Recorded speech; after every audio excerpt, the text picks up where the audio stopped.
ಭವದವೋಷ್ಣೇನ ತಾತಪ್ಯಮಾನಾನ್ ಭುವಿ ಪರಂ ನಾಥಮಪ್ರೇಕ್ಷಮಾಣಾನ್ ಭುವನಮಾನ್ಯೇನ ಚ ಅನ್ಯೇನ ದೋಷ್ಣಾ ಭವತು ಭೀರ್ಮಾ ಇತಿ ನ ಸಾಂತ್ವಯಂತಂ ಪ್ರಣತವಾನ್ ಪ್ರಾಣಿನಾಂ ಪ್ರಾಣಭೂತಂ ಪ್ರಣತಿಭಿಃ ಪ್ರೀಣಯೇ ಪೂರ್ಣಬೋಧಂ ತಪೋ ವಿದ್ಯಾ ವಿರಕ್ತ್ಯಾದಿ ಸದ್ಗುಣೌಗಾಕರಾನಹಂ ವಾದಿರಾಜಗುರೂನ್ ವಂದೇ ಹಯಗ್ರೀವಪದಾಶ್ರಯಾನ್ ಮೂಕೋಪಿ ಯತ್ಪ್ರಸಾದೇನ ಮುಕುಂದಶಯನಾಯತೆ ರಾಜರಾಜಾಯತೆ ರಿಕ್ತೋ ರಾಘವೇಂದ್ರಂ ತಮಾಶ್ರಯೇ ಅನವದ್ಯಾತ್ಮಚಾರಿತ್ರಂ ವಾದಿಕದ್ಯೋತಭಾಸ್ಕರಂ ವಿದ್ಯಾಮಾನ್ಯಗುರುಂ ವಂದೇ ವಿದ್ಯಾವಿದ್ಯೋತಭಾಸ್ವರಂ ತಪಸ್ವಾಧ್ಯಾಯ ಶುಶ್ರೂಷಾ ಕೃಷ್ಣಪೂಜಾರತಂ ಮುನಿಂ ವಿಶ್ವೇಶಮಿಷ್ಟದಂ ವಂದೇ ಪರಿವ್ರಾಟ್ ಚಕ್ರವರ್ತಿನಂ ಅಜಿನದಂಡಕಮಂಡಲುಮೇಕಲಾ ರುಚಿರಪಾವನ ವಾಮನಮೂರ್ತಯೇ ಮಿತಜಗತ್ರಿತಯಾಯ ಜಿತಾರಯೇ ನಿಗಮವಾಕ್ಪಟವೇ ವಟವೇ ನಮಃ. ಶ್ರೀ ಗುರುಭ್ಯೋ ನಮಃ. ಹರಿ ಓಂ ಹರಿ ಓಂ ಹರಿ ಓಂ.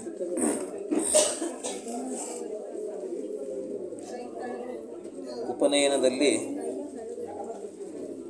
ಉಪನಯನ ಗರ್ಭದ ಒಳಗಡೆ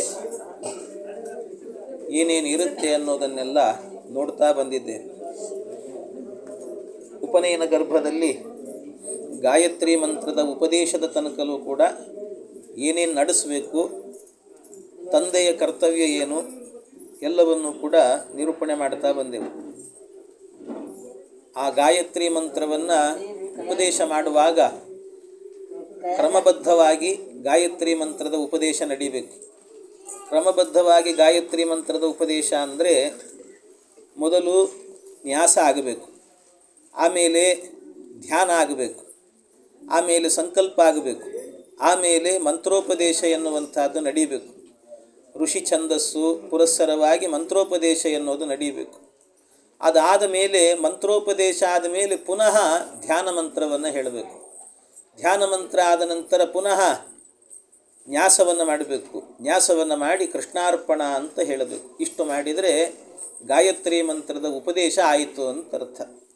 ಹೀಗೆ ಗಾಯತ್ರಿ ಮಂತ್ರದ ಉಪದೇಶವನ್ನು ಮಾಡುವಾಗ ಪಂಚಾವಸಾನ ಗಾಯತ್ರಿ ಪಂಚಪಾತಕ ನಾಶಿನಿ ಅಂತ ಹೇಳಿದಂತೆ 5 ಕಡೆಯಲ್ಲಿ ನಿಲ್ಲಿಸಬೇಕು. ಮೊದಲೊಂದು ಓಂಕಾರಕ್ಕೆ ಓಂ ಅಂತ ನಿಲ್ಲಿಸಬೇಕು. ಆಮೇಲೆ ವ್ಯಾಹೃತಿ ಭೂರ್ಭುವಸ್ಸುವಃ ಅಂತ ವ್ಯಾಹೃತಿಗೆ ನಿಲ್ಲಿಸಬೇಕು. ಆಮೇಲೆ ತತ್ಸವಿತುರ್ವರೇಣ್ಯಂ ವರೇಣಿಯಂ ಅಂತ ಮಾಡಬೇಕು, ಅಲ್ಲಿಗೆ ನಿಲ್ಲಿಸಬೇಕು. ಭರ್ಗೋ ದೇವಸ್ಯ ಧೀಮಹಿ ಅಲ್ಲಿಗೆ ನಿಲ್ಲಿಸೋದು. ಧಿಯೋ ಯೋನಃ ಪ್ರಚೋದಯಾತ್ ಈ ರೀತಿ ಓಂಕಾರವನ್ನು ಮೊದಲಿಗೆ ಮಾತ್ರ, ವಿಶ್ವಾಮಿತ್ರ ಗಾಯತ್ರಿಯಲ್ಲಿ ಮೊದಲಿಗೆ ಮಾತ್ರ ಓಂಕಾರವನ್ನು ಹಾಕ್ಬೋದು. ಮತ್ತು ಮಧ್ಯದಲ್ಲೂ ಕೂಡ ಓಂ ತತ್ಸವಿತುರ್ವರೇಣ್ಯಂ ಅಂತ ಅಲ್ಲಿ ಮತ್ತೆ ಓಂಕಾರ ಎನ್ನುವುದಿಲ್ಲ. ಕೊನೆಯಲ್ಲೂ ಕೂಡ ಓಂಕಾರ ಎನ್ನುವಂಥದ್ದು ಇರುವುದಿಲ್ಲ. ಹೀಗೆ ಗಾಯತ್ರಿ ಮಂತ್ರದ ಉಪದೇಶ ಎನ್ನುವಂಥದ್ದು ಕ್ರಮಬದ್ಧವಾಗಿ ಹೀಗೆ ನಡೀಬೇಕು ಅಂತ ವಿಧಿ ಇರುವಂಥದ್ದು. ಅವಸರದಲ್ಲಿ ಗಾಯತ್ರಿ ಮಂತ್ರದ ಉಪದೇಶವನ್ನು ಮಾಡಬಾರದು. ಬ್ರಹ್ಮದೇವರಿಗೆ ಹಾಗೆ ಪರಮಾತ್ಮ ತೇನೇ ಬ್ರಹ್ಮಹೃದಯ ಆದಿಕವಯೇ ಅಂತ ಆದಿಕವಿ ಅಂತ ಕರೆಸಿಕೊಂಡಂತಹ ಚತುರ್ಮುಖನಿಗೆ ಬ್ರಹ್ಮ ಅಂದರೆ ಗಾಯತ್ರಿ ಮಂತ್ರ, ಬ್ರಹ್ಮೋಪದೇಶ ಅಂದರೆ ಬ್ರಹ್ಮ ಅಂದರೆ ಗಾಯತ್ರಿ ಉಪದೇಶ. ಆ ಗಾಯತ್ರಿ ಮಂತ್ರವನ್ನು ಬೋಧನೆ ಮಾಡಿದ್ದಾನೆ ಪರಮಾತ್ಮ. ಆ ಬೋಧನೆ ಮಾಡಬೇಕಾದ್ರೆ ಹೇಗೆ ಮಾಡಿದ ಅಂದರೆ ಹೃದ ಅಂತ ಹೇಳಿದರೆ ಸ್ನೇಹಪೂರ್ವಕವಾಗಿ, ತಂದೆಯಾದವನು ಸ್ನೇಹಪೂರ್ವಕವಾಗಿ ಪ್ರೀತಿಯಿಂದ ವಾತ್ಸಲ್ಯದಿಂದ ಮಾಡಬೇಕು ಅವನಿಗೆ ಉಪದೇಶ ಅಂತ. ಇದಾದ ಮೇಲೆ ನಡಿಬೇಕಾದಂತಹ ಪ್ರಕ್ರಿಯೆ ಅಂತ ಹೇಳಿದರೆ ಮೇಕಲಾಧಾರಣ ಅಂತ ಹೇಳುತ್ತಾರೆ. ಮೇಕಲಾಧಾರಣ ಅಂತ ಹೇಳಿದರೆ ಇದು ಸೊಂಟಕ್ಕೆ ದರ್ಬೆಯ ಪಿರಿಯನ್ನು 3 ಸುತ್ತು ಕಟ್ಟೋದು. 3 ಸುತ್ತು ದರ್ಬೆಯಲ್ಲೇನೆ ಒಂದು ಉಡದಾರವನ್ನು ಮಾಡಿರ್ತಾರೆ. ದರ್ಬೆ ಅಂತಂದರೆ ಇವತ್ತದು ದರ್ಬೆಗೆ ಬಂದು ನಿಂತಿದೆ. ನಿಜವಾಗಲೂ ಕೂಡ ಅದೊಂದು ಮುಂಜ ಅಂತ ಒಂದು ಹುಲ್ಲು, ಮುಂಜ ಅನ್ನುವಂಥ ಹುಲ್ಲಿರುತ್ತೆ. ಆ ಹುಲ್ಲಿನಿಂದಲೇ ಒಂದು ಒಳ್ಳೆ ಚಂದದಲ್ಲಿ ಆ ಸೊಂಟಕ್ಕೆ ಕಟ್ಟಿದರೆ ಅದು ಹಿಂಸೆ ಆಗಬಾರ್ದು. ದರ್ಬೆ ಆದರೂ ಕೂಡ ಸ್ವಲ್ಪ ಕೊಯ್ಯುತ್ತೆ ಎಲ್ಲಿ ಆದರೂ ಕೂಡ. ಆದರೆ ಕೊಯ್ಯದೇ ಇರುವಂತಹ ಒಂದು ಮುಂಜ ಅನ್ನುವಂತಹ ಒಂದು ಹುಲ್ಲಿರುತ್ತೆ, ಆ ಹುಲ್ಲಿನಿಂದಾಗಿ ಜೋಡಿಸಿ ಅದನ್ನು ಚಂದದಲ್ಲಿ ಸೊಂಟಕ್ಕೆ ಬಿಗಿಯುವಂಥದ್ದು. ಅದು 3 ಸುತ್ತು ಬರಬೇಕು, 3 ಸುತ್ತು ಬರುವಷ್ಟು, ಆ 3 ಸುತ್ತು ಬರುವಷ್ಟು ಕೂಡ ಇದನ್ನು ಸುತ್ತಬೇಕು. ಈಗ ಅದು ಇಲ್ಲ, ಆದ್ದರಿಂದ ಸಿಗೋದಿಲ್ಲ ಅಂತ ಹೇಳಿ ದರ್ಭೆಯನ್ನೇ ತರ್ತಾರೆ. ದರ್ಭೆ ಆದಷ್ಟು ಅದು ಚುಚ್ಚದೇ ಇರುವಂತೆ, ಮಗುವಿಗೆ ಹಿಂಸೆ ಆಗದೇ ಇರುವಂತೆ ಅದನ್ನು 3 ಸುತ್ತನ್ನು ಕೂಡ ವೇದತ್ರಯೇಣ ಆವೃತೋಸ್ಮೀತಿ ಜಾನೀಹಿ ಅಂತ ತಂದೆಯಾದವನು ಮಗನಿಗೆ ಹೇಳಬೇಕು. ವೇದತ್ರಯೇಣ ಆವೃತೋಸ್ಮಿ ಇತಿ ಜಾನೀಹಿ ಅಂದರೆ ವೇದತ್ರಯದಿಂದಾಗಿ ನೀನು ಆವೃತನಾಗಿದ್ದಿ ಅಂತ ತಿಳ್ಕೋ ಅಂತ ಅವನಿಗೆ ಉಪದೇಶ ಮಾಡೋದು. ಅಂದರೆ 3 ವೇದಗಳಿಂದ ಬದ್ಧನಾಗಿದ್ದಿ ನೀನು, ಇನ್ನು ಮುಂದೆ ಕಾಮಚಾರಿ ಆಗಬೇಡ ಅಂತ. ಕಾಮಚಾರಿ ಅಂದರೆ ಕಂಡ ಸಮಯದಲ್ಲಿ ಕಂಡದ್ದನ್ನು ತಿಂತೇನೆ, ಕಂಡದ್ದನ್ನು ನಾನು ಉಣ್ತೇನೆ ಅಂತನ್ನುವ ಭಾವ ಬರಬಾರದು. ಹೀಗಿರಬೇಕು ಅಂತ ಒಟುವಿಗೆ ಶಾಸ್ತ್ರೀಯ ಕಟ್ಟುಪಾಡುಗಳು ಅಲ್ಲಿ ತನಕ ಇಲ್ಲದೇ ಇದ್ದದ್ದು ಇನ್ನು ಮುಂದೆ ಆರಂಭ ಆಯಿತು ಅಂತ ಅರ್ಥ. ಹಾಗಾಗಿ ಆ ಕಟ್ಟುಪಾಡಿಗೋಸ್ಕರವಾಗಿ ಈ ವಿಧಿಯನ್ನು ಮಾಡತಕ್ಕಂಥದ್ದು. ಹೀಗೆ ಮೇಕಲಾಧಾರಣೆ ಎನ್ನುವಂಥದ್ದನ್ನು ನಡೆಸಬೇಕು. ಈ ಮುಂಜ ಅನ್ನುವಂಥ ಹುಲ್ಲನ್ನು ಕಟ್ಟೋದ್ರಿಂದಲೇ ಇದಕ್ಕೆ ಮುಂಜಿ ಅಥವಾ ಮುಂಜ್ವಿ ಅಂತಲೂ ಕೂಡ ಅದನ್ನು ಕರೀತಾರೆ. ಹೀಗೆ ಮೌಂಜಿ ಬಂಧನ ಅಂತ ಹೇಳ್ತಾರೆ ಇದಕ್ಕೆ. ಇದು ಒಂದು ಅದರಲ್ಲಿರುವಂತಹ ಅಂಗ ಅಂತ ಹೇಳಿದ್ದಾರೆ. ವೇದಗಳು ಮೂರೇ ವೇದಗಳು, 4ನೇದು ಶಾಖೆ ಅಷ್ಟೇ. ಹಾಗಾಗಿ ಪ್ರಕಟೀಭವತಿ ಸ್ಮ ಸುಂದರಿ ದೈತ್ಯ ರಿಪೋಸ್ ತ್ರಯೀಮಯಿ ಅಂತ. ತ್ರಯೀಮಯಿ ವೇದ ಎನ್ನುವಂಥದ್ದು ತ್ರಯೀಮಯಿ ಆಗಿದೆ. 3 ಅಂದರೆ ಋಗ್ವೇದ, ಯಜುರ್ವೇದ, ಸಾಮವೇದ ಅಂತ. ಅಥರ್ವವೇದ ಅನ್ನುವಂಥದ್ದು ಒಂದು ಶಾಖೆ, ಒಬ್ಬ ಋಷಿಗಳು ಮಾಡಿರುವಂಥದ್ದು. ಇಲ್ಲಿರುವ ಮಂತ್ರಗಳನ್ನು ಸಂಗ್ರಹ ಮಾಡಿರುವಂತಹ ಒಂದು ವೇದ ಅದು. ಹಾಗಾಗಿ ಈ 3 ವೇದಗಳಿಂದಾಗಿ ಬದ್ಧನಾಗಬೇಕು ಅಂತ ಅವನಿಗೆ ಕಟ್ಟೋದು. ಇದು ಆದ ನಂತರ ಮುಂದೆ ಅವನಿಗೆ ಮಾಡಬೇಕಾದಂಥ ವಿಧಿ ಅಂತ ಹೇಳಿದರೆ ದಂಡಧಾರಣೆ ಅಂತ ಹೇಳ್ತಾರೆ. ದಂಡಧಾರಣೆ, ಕೈಯಲ್ಲಿ ಒಂದು ದಂಡವನ್ನು ಹಿಡ್ಕೊಳ್ಬೇಕು. ಈ ಒಟು ಇದ್ದಾನಲ್ಲ, ಒಟುವಿಗೆ ಕೈಯಲ್ಲಿ ದಂಡವನ್ನು ಧರಿಸೋದು ಅಂತಂದರೆ ಪಲಾಶದ ದಂಡವನ್ನು, ಪಲಾಶ ಅಂತ ಒಂದು ವೃಕ್ಷ ಇರುತ್ತದೆ, ಆ ಪಲಾಶ ಸಮಿತ್ತು ಅಂತ ಸಿಗುತ್ತೆ. ಆ ಸಮಿತ್ತು ಉದ್ದದ ಸಮಿತ್ತಿರಬೇಕು. ಅಂತಹ ಸಮಿತ್ತನ್ನು ಕೈಯಲ್ಲಿ ಧಾರಣೆ ಮಾಡಬೇಕು. ಅವನು ಕೈಯಲ್ಲಿ ಧಾರಣೆ ಮಾಡೋದಂದರೆ ಬ್ರಹ್ಮಚಾರಿಗೆ ಪಾಲಾಶದ ಕೋಲನ್ನು ಕೊಡುವಂಥದ್ದು. ಗೃಹಸ್ಥ ಮತ್ತು ಸನ್ಯಾಸಿ ಏನಿರ್ತಾನೆ ಅವನು ಬಿದಿರಿನ ಕೋಲನ್ನು ಹಿಡ್ಕೊಳ್ಬೇಕು. ಈ ಕಡೆ ನಮ್ಮ ಘಟ್ಟದ ಮೇಲೆಲ್ಲ ಬಿದಿರಿನ ಕೋಲನ್ನು ಹಿಡ್ಕೊಂಡು ವಿವಾಹ ಮಾಡಿಕೊಳ್ಳೋದು ಅಂತ ಕ್ರಮ ಇಲ್ಲ. ಆದರೆ ಉಡುಪಿ ಕಡೆಯಲ್ಲೆಲ್ಲ ಆ ಕ್ರಮ ಇದೆ ಇವತ್ತಿಗೂ ಕೂಡ. ಒಂದು ಕೈಯಲ್ಲಿ ಒಂದು ದಂಡವನ್ನು ಹಿಡ್ಕೊಂಡೇನೆ ಬಿದಿರಿನ ಕೋಲನ್ನು ಹಿಡ್ಕೊಂಡು ಮಾಡುತ್ತಾರೆ. ಹಾಗೆ ಸನ್ಯಾಸಿಗಳು ಕೂಡ ಏನು ಮಾಡಬೇಕು ಅಂತಂದರೆ ಕೈಯಲ್ಲಿ ಒಂದು ದಂಡ ಹಿಡ್ಕೊಳ್ಬೇಕು. ಅದಕ್ಕೆ ದಂಡಕ್ಕೆ ತೀರ್ಥ ಇಲ್ಲದೇನೆ ಇವರಿಗೆ ಭಿಕ್ಷೆ ಇಲ್ಲ, ಹಾಗೆ ಅವರದ್ದು. ಅದರಿಂದಾಗಿ ಇದು ನಿಯಮ ಅಂತ ಹೇಳ್ತಾರೆ. ಪಾಲಾಶ ಅನ್ನುವಂಥ ಏನು ವೃಕ್ಷ ಇದೆ ಅದಕ್ಕೆ ಅಭಿಮಾನಿ ಯಾರು ಅಂದರೆ ಚಂದ್ರ ಅಭಿಮಾನಿ. ಆದ್ದರಿಂದ ಚಂದ್ರ ಸಾಮಾನ್ಯವಾಗಿ ಏನಾಗ್ತಾನೆ ಅಂದರೆ ಹುಣ್ಣಿಮೆ ಮತ್ತು ಅಮಾವಾಸ್ಯೆ ಬಂದಾಗ ಅವನಿಗೆ ಸ್ವಲ್ಪ ತಲೆ ತಿರುಗುತ್ತಂತೆ ಚಂದ್ರನಿಗೆ. ಅಂದರೆ ಆ ಹುಣ್ಣಿಮೆ ಬಂತು ಅಂದರೆ ನಾನು ಪೂರ್ಣನಾದೆ ಅನ್ನುವ ಖುಷಿ, ತುಂಬ ಸಂತೋಷ ಹೆಚ್ಚಾದಾಗಲೂ ಹುಚ್ಚಿಡಿಯುತ್ತೆ ಮನುಷ್ಯನಿಗೆ. ಹಾಗೆ ದುಃಖ ಜಾಸ್ತಿ ಆದಾಗಲೂ ಕೂಡ ಹುಚ್ಚಿಡಿಯುತ್ತಂತೆ. ಆ ರೀತಿ ಸ್ವಲ್ಪ ಮನಸ್ಥಿತಿ ಆ ಕಡೆ ಈ ಕಡೆ ಆಗುತ್ತೆ. ಆದ್ದರಿಂದಲೇ ಚಂದ್ರ ಅಂದರೆ ಅವನು ಮನೋಭಿಮಾನಿ ದೇವತೆ, ಚಂದ್ರಮಾ ಮನಸೋ ಜಾತಃ ಅಂತ. ಹಾಗಾಗಿ ಮನೋಭಿಮಾನಿ ದೇವತೆ ಆದ್ದರಿಂದ ಆ ಚಂದ್ರ ಸ್ವಲ್ಪ ಆ ಕಡೆ ಈ ಕಡೆ ಆದಾಗ ಆ ದಿನಗಳೇನಿದೆ ಅಂದರೆ ಹುಣ್ಣಿಮೆ ಮತ್ತು ಅಮಾವಾಸ್ಯ ಅಂತ ಕರೀತಾರೆ. ಆ ದಿನಗಳಲ್ಲಿ ಸಂಸ್ಕೃತದಲ್ಲಿ ಅಂದರೆ ವೇದಾಂತ ಅಧ್ಯಯನ ಮಾಡುವವರಿಗೆ ಅನಧ್ಯಯನ ಅಂತ ಘೋಷಣೆ ಮಾಡ್ತಾರೆ ಅವಾಗ. ಅಂದರೆ ಅದರ ಹಿಂದಿನ ಮತ್ತು ಮುಂದಿನ ಒಂದು ದಿನ, ಒಟ್ಟು 3 ದಿವಸಗಳ ಕಾಲ ಅದು ಅನಧ್ಯಯನ ಅಂತ ಕರೆಸಿಕೊಳ್ಳುತ್ತದೆ. ಹಾಗೆ ಅಮಾವಾಸ್ಯೆ ಬಂದಾಗಲೂ ಕೂಡ ಹಾಗೇನೆ. ಯಾಕೆ ಅಂದರೆ ಮನೋಭಿಮಾನಿ ವಿದ್ಯಾರ್ಥಿಗಳಿಗೆ ಮನಸ್ಸು ಶುದ್ಧವಾಗಿರಬೇಕು, ಕಪಿಚೇಷ್ಟೆಯನ್ನು ಮಾಡುವಂಥ ಮಕ್ಕಳಾಗಿರಬಾರ್ದು. ಅಧ್ಯಯನ ಮಾಡುವಾಗ ಒಂದು ಸೀರಿಯಸ್ನೆಸ್ ಇರಬೇಕು. ಅದಕ್ಕೋಸ್ಕರವಾಗಿ ಆ ಸಂದರ್ಭದಲ್ಲಾಗಬೇಕಾದ್ರೆ ಅವರಿಗೆ ಒಳ್ಳೆಯದಿರಬೇಕು ಮನಸ್ಸು. ಆದ್ದರಿಂದ ಚಂದ್ರ ಸರಿ ಇರೋದಿಲ್ಲ ಅಂದರೆ ಮನಸ್ಸು ಸರಿ ಇರಲ್ಲ. ಆದ್ದರಿಂದ ಅಧ್ಯಯನ ಬೇಡ ಅಂತ ನಿಷೇಧವನ್ನು ಮಾಡುತ್ತಾರೆ ಶಾಸ್ತ್ರಗಳಲ್ಲಿ.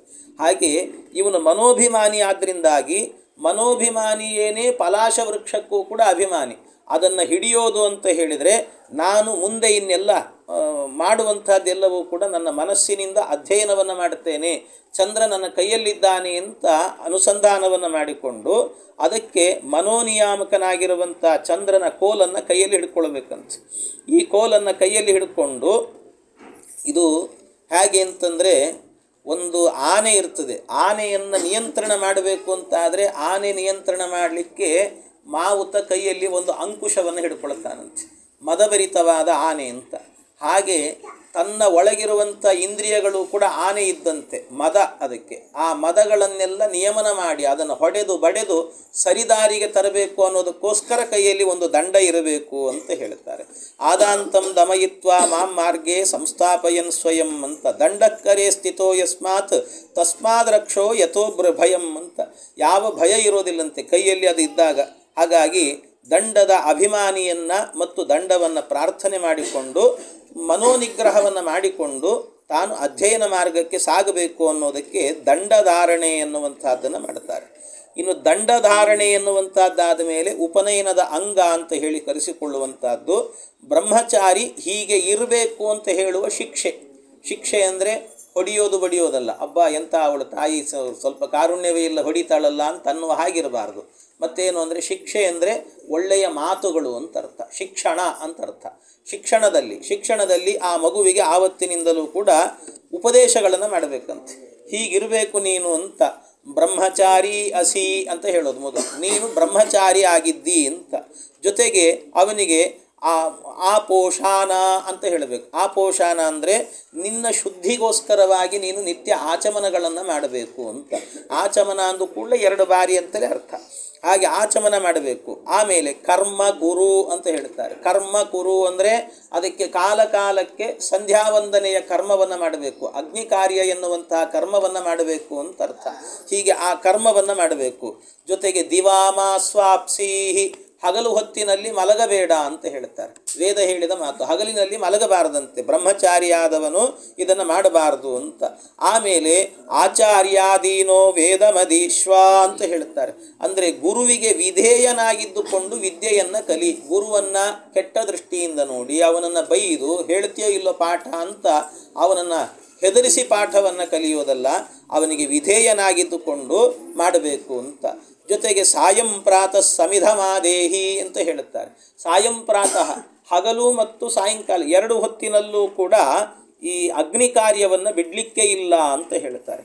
ಇನ್ನೊಂದು ಅಪ್ರಾತ್ಯಾಖ್ಯಾಯನಮಗ್ರೇ ಭಿಕ್ಷೇತಾಹ ಅಂದರೆ ಯಾರು ಭಿಕ್ಷೆ ಕೇಳಬೇಕಂತೆ ಆವತ್ತಿನಿಂದಲೂ ಕೂಡ ತಾನು ಭಿಕ್ಷೆಯನ್ನು ಕೇಳಿಕೊಂಡು ಬೆಳಿಗ್ಗೆ ಒಮ್ಮೆ ಸಾಯಂಕಾಲ ಒಮ್ಮೆ ಭಿಕ್ಷೆಗೆ ಹೋಗಬೇಕು. ಆ ಭಿಕ್ಷೆಗೆ ಹೋಗುವುದು ಅಂತಂದರೆ ಯಾರು ಪ್ರೀತಿಯಿಂದ ಭಿಕ್ಷೆಯನ್ನು ಕೊಡ್ತಾರೆ ಅಂಥವರ ಮನೆಗೆ ಮಾತ್ರ ಹೋಗಬೇಕು, ಅಂಥವರ ಬಳಿಯಲ್ಲಿ ಮಾತ್ರ ಹೋಗಿ ಭಿಕ್ಷೆ ಕೇಳಬೇಕಂತೆ. ಯಾರಾದರೂ ಕೂಡ ಭಿಕ್ಷೆ ಹಾಕಲಿಕ್ಕೆ ಅಯ್ಯೋ ಯಾಕಾದರೂ ಬಂದ ಇವನು ಅಂತ ಸ್ವಲ್ಪ ಕಿರಿಕಿರಿ ಮಾಡ್ತಾರೆ, ಅಂಥವ್ರ ಹತ್ರ ಭಿಕ್ಷೆಗೆ ಹೋಗಲೇಬಾರ್ದು ಬ್ರಹ್ಮಚಾರಿ ಆದವನು. ಆದ್ದರಿಂದ ಭಿಕ್ಷೆಗೆ ಅಂತ ಹೋಗಬೇಕು ಅಂತಾದರೆ ನಿರಾಕರಿಸದೇನೆ ಪ್ರೀತಿಯಿಂದ ಕೊಡುವವರ ಮನೆಗೆ ಮೊದಲು ಹೋಗಿ ಭಿಕ್ಷೆಯನ್ನು ತರಬೇಕು ಅಂತ ಹೇಳ್ತಾರೆ.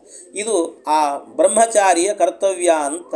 ಇನ್ನು 12 ವರ್ಷ ಪರ್ಯಂತಂ ವೇದಗ್ರಹಣಾಂತಂ ವಾ ಬ್ರಹ್ಮಚರ್ಯಂ ಚರ, ಆವತ್ತಿನಿಂದಲೂ ಕೂಡ 12 ವರ್ಷಗಳ ಕಾಲವಾದರೂ ಕೂಡ ಈ ಬ್ರಹ್ಮಚರ್ಯ ಆಶ್ರಮದಲ್ಲಿ ಇರ್ತೇನೆ ಅಂತ ಸಂಕಲ್ಪವನ್ನು ಮಾಡಿ ವೇದಾಧ್ಯಯನವನ್ನು 12 ವರ್ಷ ಮಾಡುತ್ತೇನೆ ಅಂತ ಸಂಕಲ್ಪ ಮಾಡಬೇಕಂತೆ. ಇದಿಷ್ಟು ಕೂಡ ಉಪನಯನದ ದಿವಸ ಆ ವಟುವಿಗೆ ನೀಡಬೇಕಾಗಿರುವಂಥ ಶಿಕ್ಷಣ. ಇದಲ್ಲದೇನೆ ಮತ್ತೆ ನಿಮಗೆ ಬೇಕಾದ್ದನ್ನೆಲ್ಲ ಸೇರಿಸಿಕೊಂಡು ಒಂದಷ್ಟು ಪ್ರವಚನಗಳನ್ನು ಕೂಡ ಮಾಡಬಹುದು. ಅಂತೂ ಇದೆಲ್ಲವೂ ಕೂಡ ಮುಖ್ಯವಾಗಿ ಹೇಳಬೇಕಾಗಿರುವಂಥ ಒಂದು ಶಿಕ್ಷಣ ಅಂತ ಹೇಳ್ತಾರೆ. ಈ ರೀತಿಯ ಶಿಕ್ಷಣವನ್ನು ಕೊಟ್ಟಾದ ನಂತರ ಅವನಿಗೆ ಮುಂದೆ ತುಂಬ ಹೊಟ್ಟೆ ಹಸಿವಾಗಿರುತ್ತೆ. ಆದ್ದರಿಂದಾಗಿ ಆ ಭಿಕ್ಷೆ ಆದ ನಂತರ ಮಾಡಬೇಕಾಗಿರುವಂಥ ಕರ್ತವ್ಯ ಅಂತಂದರೆ ಅದಕ್ಕೆ ಈ ಭಿಕ್ಷೆಯಲ್ಲೂ ಕೂಡ ಕ್ರಮ ಹೇಗೆ ಅಂತಂದರೆ ಮೊದಲು ತಾಯಿಯೇ ಭಿಕ್ಷೆಯನ್ನು ನೀಡೋದು ಅಂತ. ಮೊದಲು ತಾಯಿ ಭಿಕ್ಷೆಯನ್ನು ಕೊಡಬೇಕಂತೆ. ಭಿಕ್ಷೆ ಕೊಡಬೇಕಾದ್ರೆ ಆ ಭಿಕ್ಷೆಯನ್ನು ಕೊಡಬೇಕಾದ್ರೆ ತಾಯಿಯಾದವಳು ಅವನಿಗೆ ಹೇಳಬೇಕು ಋಗ್ವೇದ ಮದೀಶ್ವ. ಅವನಿಗೆ ಮೊದಲಿಗೆ ಪ್ರೀತಿಯಿಂದ ಭಿಕ್ಷಾಂ ದೇಹಿ ಅಂತ ಮಗ ಬರ್ತಾನಂತೆ. ಮಗ ಬಂದು ತಾಯಿಯ ಬಳಿಯಲ್ಲಿ ಮೊದಲಿಗೆ ಭಿಕ್ಷೆಯನ್ನು ಕೇಳಲಿಕ್ಕೆ ಅಂತ ನಿಂತ ಕೂಡಲೇ ಅವನಿಗೆ ನಮಸ್ಕಾರ ಮಾಡ್ತಾನೆ. ಮಾಡಿದಾಗ ಅವನನ್ನು ಮೇಲಕ್ಕೆ ಎತ್ತಿ ಅವನ ತಲೆಯನ್ನು ಸವರಬೇಕಂತೆ. ಒಂದು ಸರ್ತಿ ಅವನ ತಲೆಯನ್ನು ಮುಟ್ಟಿ ಆಶೀರ್ವಾದವನ್ನು ಮಾಡಬೇಕು. ಆಶೀರ್ವಾದವನ್ನು ಮಾಡಿ ಆ ಭಿಕ್ಷಾ ಪಾತ್ರೆಗೆ ಒಂದು ಹಿಡಿ ಧಾನ್ಯವನ್ನು ಹಾಕಬೇಕಂತೆ. ಒಂದು ಹಿಡಿ ಧಾನ್ಯವನ್ನು ಹಾಕುವಾಗ ಋಗ್ವೇದ ಮಧೀಶ್ವ, ಯಜುರ್ವೇದ ಮಧೀಶ್ವ, ಸಾಮವೇದ ಮಧೀಶ್ವ ಅಂತ 3 ಹಿಡಿ ಹಾಕಬೇಕು. 4ನೇ ಬಾರಿ ಹಾಕಬೇಕಾದ್ರೆ ಒಂದು ಫಲವನ್ನು ಇಟ್ಟುಕೊಂಡು ಸರ್ವಶಾಸ್ತ್ರಾಣ್ಯಧೀಶ್ವ ಅಂತ 4ನೇ ಬಾರಿ ಒಂದು ಆ ಭಿಕ್ಷೆಯನ್ನು ಹಾಕಬೇಕು. ಇಷ್ಟು ಭಿಕ್ಷೆಯನ್ನು ಹಾಕಿದ ನಂತರ ಆಮೇಲೆ ತಾಯಿ ಹಾಕಿದ ನಂತರ ಆಮೇಲೆ ತಾಯಿ ಪ್ರೀತಿ ಅನ್ನೋದು ಬಹಳ ದೊಡ್ಡದು. ಆದ್ದರಿಂದ ಅವಳು ಕರುಣೆಯಿಂದ ಅವಳ ಹರಿಕೆಯನ್ನು ತುಂಬಿ ಅದರಲ್ಲಿ ಹಾಕ್ತಾಳಂತೆ. ಅದು ಹಾಕಿದ ಮೇಲೆ ಮಾತೃಭಿಕ್ಷೆ ಆದ ಮೇಲೆ ಮತ್ತೆ ಇರುವಂತಹದ್ದು ಅಂದರೆ ಅಜ್ಜಿಗೆ ಪ್ರಧಾನ ಸ್ಥಾನ. ಅಜ್ಜಿ ನಂತರದ ಸ್ಥಾನದಲ್ಲಿ ನಿಂತುಕೊಳ್ಬೇಕು. ಅಜ್ಜಿ ಆದ ನಂತರ ಚಿಕ್ಕಮ್ಮ, ದೊಡ್ಡಮ್ಮ, ಅಕ್ಕ, ತಂಗಿ ಈ ಥರ ಯಾರಿರ್ತಾರೋ ಅವರೆಲ್ಲರಿಗೂ ಕೂಡ ಅವಕಾಶ ಇರುತ್ತೆ. ಅವರೆಲ್ಲರೂ ಕೂಡ ಈ ಭಿಕ್ಷೆಗಳನ್ನೆಲ್ಲವನ್ನು ಕೂಡ ಹಾಕ್ಬೋದು. ಅದೇ ಒಂದು ದೊಡ್ಡ ಸಂಭ್ರಮ ಆಗ್ತಾ ನಿಂತು ಬಿಡಬಾರ್ದು, ಮುಂದಿನ ಕಾರ್ಯಕ್ಕೂ ತೊಂದರೆ ಆಗಬಾರ್ದು, ಆದಷ್ಟು ಬೇಗ ಬೇಗ ನಡೀಬೇಕದು. ಹಾಗೆ ಆ ರೀತಿಯಲ್ಲಿ ಈ ಭಿಕ್ಷಾ ಕಾರ್ಯಕ್ರಮ ಎನ್ನುವಂಥದ್ದು ನಡೀಬೇಕು ಅಂತ ಹೇಳ್ತಾರೆ. ಹಾಗೆ ಕೇಳುವಾಗಲೂ ಕೂಡ ಒಬ್ಬ ಹೆಣ್ಣಿನ ಬಳಿಯಲ್ಲಿ ಹೋಗಿ ಭಿಕ್ಷೆ ಕೇಳುವಾಗ ಭವತಿ ಭಿಕ್ಷಾಂ ದೇಹಿ ಅಂತ ಕೇಳಬೇಕು. ಇನ್ನು ಅಥವಾ ಭವತಿ ಭಿಕ್ಷಾಂ ದದಾತು ಅಂತ, ದೇಹಿ ಅಂದರೆ ಏನು ತಪ್ಪೇನಿಲ್ಲ, ಅಂತೂ ಹೀಗೆ ಕೇಳಬೇಕು ಭಿಕ್ಷೆಯನ್ನು. ಆಮೇಲೆ ಇನ್ನೊಂದು ಗಂಡಿನ ಬಳಿಯಲ್ಲಿ ಕೇಳುವಾಗ ಭವಾನ್ ಭಿಕ್ಷಾಂ ದದಾತು ಅಂತ ಕೇಳಬೇಕು. ಸ್ವಲ್ಪ ಅಂದರೆ ಸಂಸ್ಕೃತದ ತಿಳುವಳಿಕೆ ಇದ್ದಂಥವರು ನಿಂತುಕೊಂಡು ಭಿಕ್ಷೆಯನ್ನು ಕೇಳಿಸ್ಬೇಕು, ಇಲ್ಲದಿದ್ದರೆ ಯದ್ವಾ ತದ್ವಾ ಆಗುತ್ತೆ. ಹೆಣ್ಣನ್ನು ಗಂಡಾಗಿ ಸಂಬೋಧನೆ, ಗಂಡನ್ನು ಹೆಣ್ಣಾಗಿ ಸಂಬೋಧನೆ ಮಾಡಬೇಕಾಗತ್ತೆ. ಆದ್ದರಿಂದ ಅದನ್ನು ತಿಳಿದುಕೊಂಡು ಆ ಸಂದರ್ಭದಲ್ಲಿ ಅವರಿಗೆ ಉಪದೇಶವನ್ನು ಮಾಡಿ ಈ ರೀತಿ ಕೇಳು ಅಂತ ಹೇಳಬೇಕು ಮಕ್ಕಳಿಗೆ. ಹೀಗೆ ಇದು ನಡೀಬೇಕು ಅಂತ ಭಿಕ್ಷೆಯನ್ನು ತೆಗೆದುಕೊಂಡು, ಇವತ್ತು ಭಿಕ್ಷೆ ಅಂತ ಹೇಳಿದರೆ ಭಿಕ್ಷೆನೇ ಕೇಳೋದು ಭಿಕ್ಷೆ, ಪಾಪ ಬ್ರಹ್ಮಚಾರಿ ಅವತ್ತು ಕೇಳೋದು ಭಿಕ್ಷೆ. ಆದರೆ ಭಿಕ್ಷೆಯಲ್ಲೇನೇ ಇವನಿಗೊಂದು ಉಡುಗೊರೆ ಕೊಡಬೇಕು ಅಂತ ಬಂಗಾರವನ್ನು ಹಾಕೋದು, ಬೆಳ್ಳಿಯನ್ನು ಹಾಕೋದು, ಒಂದು ಹಿಡಿ ದೊಡ್ಡದಾಗಿರುವಂಥ ನೋಟಿನ ಕಟ್ಟನ್ನು ಹಾಕೋದು, ಇದನ್ನೆಲ್ಲ ಮಾಡಬಾರ್ದು. ಇದೆಲ್ಲವೂ ಕೂಡ ಭಿಕ್ಷೆಯಲ್ಲಿ ಭಿಕ್ಷಾಂಗವಾಗಿ ಇದನ್ನು ಕೊಡಬಾರದು ಅಂತ ಹೇಳುತ್ತಾರೆ. ಇಂಥದ್ದನ್ನೆಲ್ಲವನ್ನು ಕೂಡ ಮತ್ತು ಭಿಕ್ಷೆಯನ್ನು ಕೇಳಬೇಕಾದರೂ ಕೂಡ ಒಂದು ತಟ್ಟೆ ಇರಬೇಕು. ತಟ್ಟೆ ಅಂತಂದರೆ ಅದು ಬಂಗಾರದ್ದೇ ಆಗಬೇಕು, ಬೆಳ್ಳಿಯದ್ದೇ ಆಗಬೇಕು ಅಂತ ನಿಯಮ ಇಲ್ಲ. ಯಾಕೆಂದರೆ ಕೇಳೋದೇ ಭಿಕ್ಷೆ ಅಂದಮೇಲೆ ಬೆಳ್ಳಿ ಪಾತ್ರೆಯಲ್ಲಿ ಏನು ಕೇಳೋದಿಲ್ಲ. ಹಾಗಾಗಿ ಕೇಳೋದು ಭಿಕ್ಷೆ ಅಲ್ವಾ. ಆ ಭಿಕ್ಷೆಯನ್ನು ಕೇಳತಕ್ಕಂಥದ್ದು ನಾನು ಶ್ರೀಮಂತನಿದ್ದೇನೆ ಭಿಕ್ಷೆ ಕೊಡುವಂತ ಕೇಳುವ ಹಾಗಿರಬಾರ್ದು. ಅದು ಆ ರೀತಿಯ ಒಂದು ಒಳ್ಳೆಯ ಪಾತ್ರೆಯನ್ನು ಕೊಟ್ಟಿರಬೇಕು, ಶುದ್ಧವಾಗಿರುವಂಥದ್ದು. ಮತ್ತು ಇಷ್ಟೆಲ್ಲ ತೆಗೆದುಕೊಂಡು ಅದನ್ನು ಮತ್ತೇನು ಮಾಡಬೇಕು ಅಂದರೆ ಅವನ ಆಚಾರ್ಯನಿಗೆ ಕೊಡಬೇಕು, ಪುರೋಹಿತರಿಗೆ ಕೊಡಬೇಕು ಅದನ್ನೆಲ್ಲವನ್ನು ಕೂಡ. ಅದರಿಂದ ಜಾಗ್ರತೆ, ಬಂಗಾರ ಹಾಕಿದರೆ ಪುರೋಹಿತರಿಗೆ ಹೋಗುತ್ತೆ ಅಂತ ಅರ್ಥ.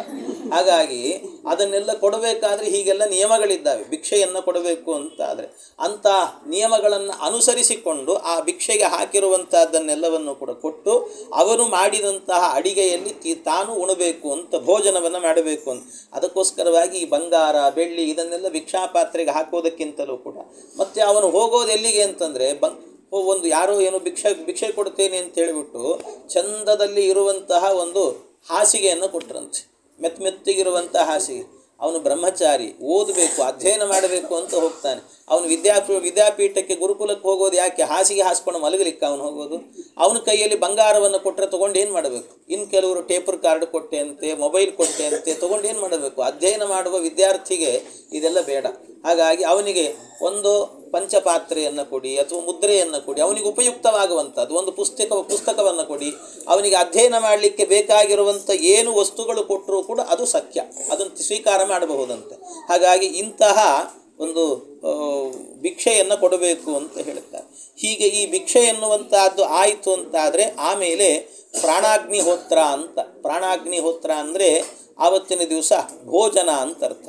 ಭೋಜನ ಅವನಿಗೆ ತುಂಬ ಹೊತ್ತು ಕಾಯಿಸಬಾರದು ಪಾಪ. ಹಾಗಾಗಿ ಆ ಸಂದರ್ಭದಲ್ಲಿ ಭೋಜನದಲ್ಲಿ ಪರಿಷೇಕ ಮಾಡಿದ ಮೇಲೆ ಬಲಭಾಗದಲ್ಲಿ ನೆಲದಲ್ಲಿ ಚಿತ್ರಾಯ ಸ್ವಾಹ, ಚಿತ್ರಗುಪ್ತಾಯ ಸ್ವಾಹ, ಯಮಾಯ ಸ್ವಾಹ, ಯಮಧರ್ಮಾಯ ಸ್ವಾಹ ಅಂತ ಅವರವರ ಮನೆಯಲ್ಲಿ ಎಷ್ಟು ಚಿತ್ರಾಹುತಿಗಳಿರ್ತಾವೆ ಅನ್ನೋದನ್ನು ನೋಡಿಕೊಂಡು, ಒಬ್ಬೊಬ್ಬರ ಮನೆಯಲ್ಲಿ ಸಂಪ್ರದಾಯಗಳಿರುತ್ತೆ. 2 ಚಿತ್ರಾಹುತಿ ಅಂತಿರುತ್ತೆ, 3 ಚಿತ್ರಾಹುತಿ ಅಂತಿರುತ್ತೆ, 4 ಅಂತಿರುತ್ತೆ, 5 ಅಂತಿರುತ್ತೆ. ಹೀಗೆ ಅವರ ಮನೆಯಲ್ಲಿ ಪ್ರಾಚೀನರೆಲ್ಲರೂ ಕೂಡ ಯಾವ ರೀತಿಯಲ್ಲಿ ನಡೆದುಕೊಂಡು ಬಂದಿದ್ದಾರೋ ಅದನ್ನು ನೋಡಿಕೊಂಡು ಅಷ್ಟು ಚಿತ್ರಾಹುತಿಗಳನ್ನು ಇಟ್ಟು ಅದನ್ನೆಲ್ಲರೂ ಕೂಡ ಚಿತ್ರಾಹುತಿ ಅಂತ ಕರಿಬೇಕು. ಆಹುತಿ ಅದು ಚಿತ್ರ ಆಹುತಿ ಅಂತ. ಎಲ್ಲರೂ ಕೂಡ ಗಂಗಾವತಿ ಇದ್ದ ಹಾಗೆ ಚಿತ್ರಾವತಿ ಅಂತ ಕರೆದು ಬಿಡ್ತಾರೆ ಅದನ್ನು. ಅದು ವತಿ ಅಲ್ಲ, ಅದು ಚಿತ್ರಾಹುತಿ ಅಂತ. ಅದನ್ನು ಚಿತ್ರಾಹುತಿ ಅಂತ ಕರೆಯೋದು. ಆ ಆಹುತಿ ಅದು ಕೊಡುವಂತಹದ್ದು. ಆದರೆ ಬ್ರಹ್ಮಚಾರಿಗೆ ನಿಜವಾಗಲೂ ಕೂಡ ಒಂದು ರೀತಿಯಲ್ಲಿ ಹೇಳಬೇಕು ಅಂದರೆ ಆಹುತಿ ಕೊಡುವ ಅಧಿಕಾರ ಇರೋದಿಲ್ಲ ಅವನಿಗೆ. ಈ ಅಗ್ನಿ ಕಾರ್ಯದಲ್ಲಿ ಮಾತ್ರ ಅವನಿಗೆ ಅಧಿಕಾರ, ಬೇರೆದರಲ್ಲಿ ಆಹುತಿಯ ಅಧಿಕಾರ ಇಲ್ಲ. ಆದರೂ ಕೂಡ ಸಂಪ್ರದಾಯದಲ್ಲಿ ಬಂದಿದೆ ಅನ್ನೋ ದೃಷ್ಟಿಯಿಂದಾಗಿ ಇದನ್ನು ಕೊಡಲಿಕ್ಕೆ ಇರ್ತದೆ. ಹೀಗೆ ಅದಕ್ಕೋಸ್ಕರ ಚಿತ್ರ ಬಲಿ ಅಂತಲೂ ಕರೀತಾರೆ ಅದನ್ನು. ಬಲಿ ಅಂತಂದರೆ ಸಾಮಾನ್ಯ ನೀರನ್ನು ಹಾಕಿ ನೀರಿನ ಮೇಲೆ ಇಟ್ಟು ಅದರ ಮೇಲೆ ಮತ್ತೊಮ್ಮೆ ನೀರು ಹಾಕಿದರೆ ಅದು ಬಲಿ ಅಂತ ಅರ್ಥ. ಹಾಗಾಗಿ ಬಲಿಯನ್ನು ಕೊಡುವ ರೀತಿಯಲ್ಲಿ ಕೊಡುವಂಥದ್ದು ಅದು ಚಿತ್ರಾಹುತಿ ಅಂತ ಪ್ರಸಿದ್ಧಿ ಇದೆ. ಇರಲಿ, ಅಂತೂ ಇದನ್ನೆಲ್ಲ ಮಾಡಿಕೊಂಡು ಆ ಒಟು ಏನಿರ್ತಾನೆ ಊಟವನ್ನು ಭೋಜನವನ್ನು ಮಾಡಬೇಕಂತೆ. ಅವನಿಗೆ ಆವತ್ತಿನ ದಿವಸ ಆವತ್ತಿನಿಂದ ಆರಂಭ ಮಾಡಿಕೊಂಡು ಯಾವತ್ತೂ ಕೂಡ ಇನ್ನು ಹಳಸಿದ ಅನ್ನವನ್ನು ತಿನ್ನಬಾರ್ದು. ಅವನು ಬಿಸಿ ಬಿಸಿಯಾದಂಥ ಅನ್ನವನ್ನೇ ತಿನ್ನಬೇಕು. ಹಳಸಿದ ಅನ್ನವನ್ನು ಅಥವಾ ಬೆಳಿಗ್ಗೆ ಮಾಡಿದ ಅನ್ನ ರಾತ್ರಿಗೆ ಅಂತ ಹೇಳಿ ಬಡಿಸುವಂಥದ್ದು. ಹೀಗೆ ದಿನ ಕಳೆದು ಹೋದಂಥ ಅನ್ನ, ಒಂದು ದಿನ ಮುಗಿದು ಹೋಗಿರ್ತದೆ, ಇಲ್ಲ ಸ್ವಲ್ಪ ಅದು ತಣ್ಣಗಿರುವಂಥ ಅನ್ನ ಚಿತ್ರಾನ್ನ ಮಾಡಿದರೆ ಚೆನ್ನಾಗಿರುತ್ತೆ ಅಂತ ತಿನ್ನಿಸಿಬಿಡೋದು, ಹೀಗೆಲ್ಲ ಮಾಡಬಾರ್ದು ಮಕ್ಕಳಿಗೆ. ಅವು ಬ್ರಹ್ಮಚಾರಿಗಳಾದ ನಂತರ ಆವತ್ತಿನಿಂದಲೂ ಕೂಡ ಇದನ್ನು ಉಣ್ಣಬಾರದು ಅಂತ, ಇದೆಲ್ಲ ನಿಷಿದ್ಧ ಪದಾರ್ಥ ಅಂತ ಅವುಗಳು. ಆಹಾರ ಶುದ್ಧಿ ಎನ್ನುವಂಥದ್ದು ಮನಃಶುದ್ಧಿಗೆ ಕಾರಣವಾಗುತ್ತೆ. ಹಾಗಾಗಿ ಮನಸ್ಸು ಶುದ್ಧ ಆಗಬೇಕು ಅಂದರೆ ನಾವು ತಿಂದ ಆಹಾರ ಏನಿರುತ್ತೆ, ಆಹಾರ ಅನ್ನುವಂಥದ್ದು ಅನ್ನಮಸಿತ್ರೇಧಾ ವಿಭಜ್ಯೇತ ಅಂತ ಹೇಳುತ್ತಾರೆ. ಮೂರು ಆಗ್ತದಂತೆ, ನಮ್ಮ ಒಳಗೆ ಹೋದಂಥ ಆಹಾರ ಮೂರು ಭಾಗ ಆಗತ್ತೆ. ಒಂದು ಮಲರೂಪದಿಂದ ಹೊರಗೆ ಹೋಗುತ್ತೆ, ಇನ್ನೊಂದು ನಮ್ಮ ದೇಹದ ಮಾಂಸವಾಗತ್ತೆ, ಮತ್ತೊಂದು ನಮ್ಮ ದೇಹದಲ್ಲಿ ಮನಸ್ಸಾಗತ್ತೆ. ಅಂದರೆ ಒಳ್ಳೆಯ ಮನಸ್ಸು ಆಗಬೇಕು ಅಂತ ಆದರೆ ಅದಕ್ಕೆ ಒಳ್ಳೆಯ ಆಹಾರವನ್ನು ತಿನ್ನಬೇಕು. ಅಂದರೆ ವೈಶ್ವದೇವವಾಗಿರುವಂಥ ವಿಷ್ಣು ನಿವೇದಿತವಾದಂಥ ಅನ್ನವನ್ನು ತಿನ್ನೋದ್ರಿಂದ ಮನಸ್ಸು ಹೇಗಾಗತ್ತೆ ಅಂದರೆ, ಈ ಕಡಲೆಕಾಯಿಯನ್ನು ನೀರಲ್ಲಿ ನೆನೆ ಹಾಕಿದರೆ ಹೇಗೆ ಆನಂದ ಪಡುತ್ತೆ ಅದು, ಅಂದರೆ ಕಡಲೆಕಾಯಿ ನೀರಿಗೆ ಹಾಕಿ ನೆನೆ ಇಟ್ಟರೆ ಅದು ಉಬ್ಬಿಕೊಳ್ಳುತ್ತದೆ. ಹಾಗೆ ಈ ಮನಸ್ಸು ಎನ್ನುವಂಥದ್ದು ಕೂಡ ವಿಷ್ಣು ನಿವೇದಿತವಾದಂಥ ಅನ್ನವನ್ನು ಭೋಜನ ಮಾಡಿದಾಗ ನೆಂದ ಕಡಲೆಕಾಯಿ ಅದು ಹೇಗೆ ಚೆನ್ನಾಗಿ ಉಬ್ಬಿಕೊಳ್ಳುತ್ತೆ, ಹಾಗೆ ಮನಸ್ಸು ಉಬ್ಬುತ್ತಂಥದ್ದು. ಆ ಮನಸ್ಸು ಉಬ್ಬಿ ಇನ್ನೂ ಒಂದಷ್ಟು ದೇವರ ಆಹಾರ ಬೇಕು ಅಂತ ಕೇಳುತ್ತಂತೆ. ಕಥಾಶ್ರವಣ ಮಾಡಬೇಕು, ದೇವರ ಬಗ್ಗೆ ತಿಳಿಬೇಕು, ತತ್ವಜ್ಞಾನ ಪಡೀಬೇಕು ಅಂತ ಕೇಳುತ್ತೆ. ಅದಕ್ಕೋಸ್ಕರವಾಗಿ ಈ ಸಂದರ್ಭದಲ್ಲಿ ಇದನ್ನೆಲ್ಲವನ್ನು ಕೂಡ ಮಾಡಬೇಕು ಅಂತ ವಿಧಿ ಇರುವಂಥದ್ದು. ಹೀಗೆ ಭೋಜನ ಅನ್ನುವಂಥದ್ದು ಕೂಡ ನಡೀಬೇಕು ಅಂತ. ಇದೆಲ್ಲವೂ ಕೂಡ ನಡೆದು ಇದು ಇಷ್ಟು ಆಯಿತು ಅಂತ ಆದರೆ ಆವತ್ತಿನಿಂದಲೂ ಕೂಡ ಅವನು ನಂತರದಲ್ಲಿ ಮಾಡಬೇಕಾಗಿರುವಂಥ ವಿಧಿ ಅಂತ ಹೇಳಿದರೆ, ಇನ್ನು ಅನುಪ್ರವಚನೀಯ ಹೋಮ ಅಂತ ಕರೀತಾರೆ. ಅನುಪ್ರವಚನೀಯ ಹೋಮ ಅಂತಂದರೆ ಅದು ಸಾಮಾನ್ಯ ಉಪನಯನದ ದಿನ ಸಾಯಂಕಾಲ ಸಂಧ್ಯಾ ವಂದನೆ ಮಾಡುವಂತಹದ್ದು ಅಂತ ಅರ್ಥ. ಉಪನಯನ ಅಗ್ನಿಯಲ್ಲೇನೆ, ಉಪನಯನವನ್ನು ಮಾಡಿದಾಗ ಏನು ಅಗ್ನಿ ಇರುತ್ತೆ ಆ ಅಗ್ನಿಯಲ್ಲೇನೆ ಅವನಿಗೆ ಅಗ್ನಿ ಕಾರ್ಯವನ್ನು ನಡೆಸೋದು. ಉಪನಯನದಲ್ಲಿ ಆವತ್ತಿನ ದಿವಸ ಬೆಳಿಗ್ಗೆ ಆಯಿತು ಅಂದರೆ ಮತ್ತೆ ಮರುದಿವಸವೇ ಸಂಧ್ಯಾ ವಂದನೆ ಅಂತ ಕ್ರಮ. ಮರುದಿವಸವೇ, ಆವತ್ತು ಸಾಯಂಕಾಲದ ಸಂಧ್ಯಾ ವಂದನೆ ಇರೋದಿಲ್ಲ ಅಂತ ಅನೇಕ ಋಷಿಗಳು ಹೇಳ್ತಾರೆ. ಇನ್ನು ಕೆಲವು ಋಷಿಗಳು ಅವತ್ತು ಮಾಡಬಹುದು ಅಂತಲೂ ಕೆಲವು ಋಷಿಗಳು ಹೇಳಿದ್ದಾರೆ. ಆದರೆ ಸಂಪ್ರದಾಯದಲ್ಲಿ ಬಂದಿರುವಂಥದ್ದು ಸಾಮಾನ್ಯ ಅವತ್ತು ಸಂಜೆ ಇರೋದಿಲ್ಲ ಅವನಿಗೆ, ಮರುದಿವಸದಿಂದಾಗಿ ಮತ್ತೆ ಸಂಧ್ಯಾ ವಂದನೆ ಎನ್ನುವಂಥದ್ದು ಆರಂಭ ಆಗುತ್ತೆ ಅವನಿಗೆ.